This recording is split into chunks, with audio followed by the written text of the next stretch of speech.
هل جراحة الأطفال دي مقتصرة فقط على الأطفال حديث الولادة بس؟ وإيه الفرق ما بين جراحة الأطفال والجراحة العامة؟ طيب ماشي. اهلا بيكم الاول. أهلا بك يا طبعا دكتور. قصه ان هو جراحات الاطفال تشمل ايه؟ جراحات الاطفال بتشمل حاجات كتيره جدا، يعني وايد سبيكترم. اولا بالنسبه للسن، يعني في عندنا من اول الجنين، من البيبي هو لسه في بطن مامته ومامته حامل. لو هي اكتشفت بأشعة السونار وجدت ان في مشاكل او عيوب خلقية، او شايفة ان في مشكلة مثلا في الكلية، مشكلة في الامعاء بتاعة البيبي، المية كتيرة على الطفل او قليلة، فممكن نشك ان في مشكلة. فمن هنا كمان ممكن تبدأ تستشيرنا من بدري خالص، ان احنا هل في تدخل او في اي حاجة نقدر نعملها اثناء فترة الحمل. ولو هيبقى في تدخل ما بعد الولاده او احتاج لطفل بعد الولاده، نبقى مجهزين الولاده هتبقى في انهي مكان، ويبقى مكان مجهز، والفحوصات اللازمه سواء قبل او بعد الولاده، بحيث نبقى احنا مجهزين كل حاجه. فاذا بتبدا معانا كمان مما قبل الولاده، مش من حديث الولاده.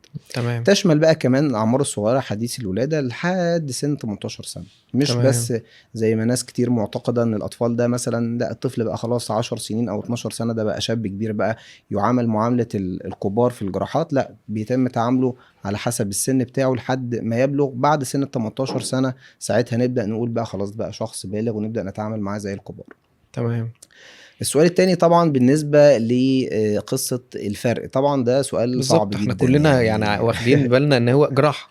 اي مشكلة، اي جراحة، اي مشكلة عنده في الطفل نوديه لدكتور جراحة. لا، ده ظهر دلوقتي تخصص دقيق جدا مم. وله ناس متخصصين. وطبعا احنا كل ما كان التخصص دقيق في الطب كل ما كان احسن.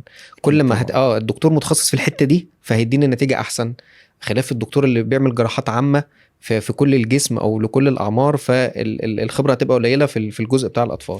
بالظبط. فامتى نبدأ نوجه الاسرة او الاب والام لدكتور جراحة الاطفال؟ جراحات الأطفال، أي طفل أقل من سن 18 سنة عنده أيا كان المشكلة بتاعته لها علاقة بالجراحة، زي مم. أمثلة مثلا الحاجات البسيطة المنتشرة، الطهارة والفتق والخصية، أيا كان مشكلة الخصية فيها إيه، مم. مشكلة الكيس، تطور الأعضاء التناسلية بتاعة الطفل أو العضو مدفون، أو عندنا مشكلة مثلا مضاعفات من أي عملية تانية، أو في مشاكل زي الوحمات الدموية، ومشاكل زي الإمساك المزمن في الأطفال، أو الترجيع والارتجاع الشديد، او الانسداد المعوي، التهاب الزائده الدوديه. يعني جراحات الاطفال بتشمل شق كبير جدا، بتشمل تجميل الاطفال، تشمل التشوهات مم. الخلقيه وحديث الولاده، تشمل مناظير الاطفال. تمام. فبتشمل الجراحه العامه في الاطفال، فبتشمل جراحات المسالك البوليه في الاطفال. تمام. في جراحات الصدر في الاطفال، الاطفال بيتولدوا مثلا المريء فيه انسداد، في اطفال مم. بيتولدوا عندهم مشكله في الرئه ما اكتملتش، او في مشكله في التكوين نفسه، اتكونت فيه عيوب خلقيه في الرئه. فاذا في مشاكل كتيره جدا في الاطفال.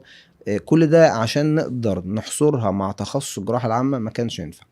فالتطور الطبي بصفة عامة هو ناحية التخصص، يعني كل المجالات على فكرة، مش طب بس. لو صح، اتكلمنا مثلا مظبوط. في الفيزياء والأحياء، أي مم. حاجة، الإلكترونيات مثلا، هتلاقي في حد دلوقتي متخصص في البرمجة. دلوقتي مم. البرمجة فيها تخصصات جوه، مش كله لا، برمجة حاجة معينة.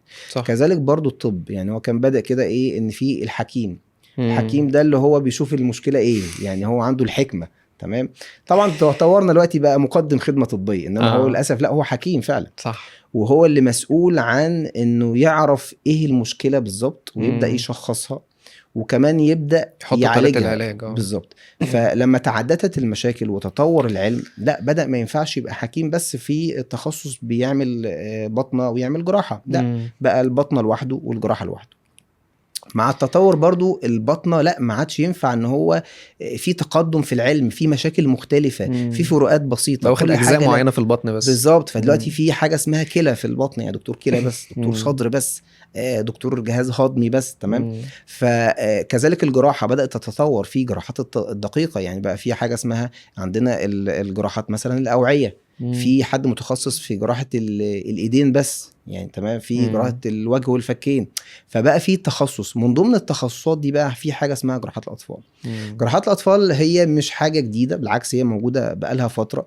بس هو يمكن السوشيال ميديا والتطور التكنولوجي شوية في الإعلام والتثقيف، بدأت ناس تعرف إن لا، ده في حاجة اسمها تخصص جراحة الأطفال. مم. إنما هي موجودة من زمان، وما كانت موجودة بره، وموجودة هنا مثلا بقالها حوالي 40 سنة 50 سنة موجودة. مم. وحصل تطور رهيب لدرجة إن أنت ما عادش ينفع تقول إيه الفرق ما بين تخصص جراحة الأطفال والجراحة الجراحة العامة. العامة. بالعكس هو ايه اللي مفيش فيه فرق؟ صح.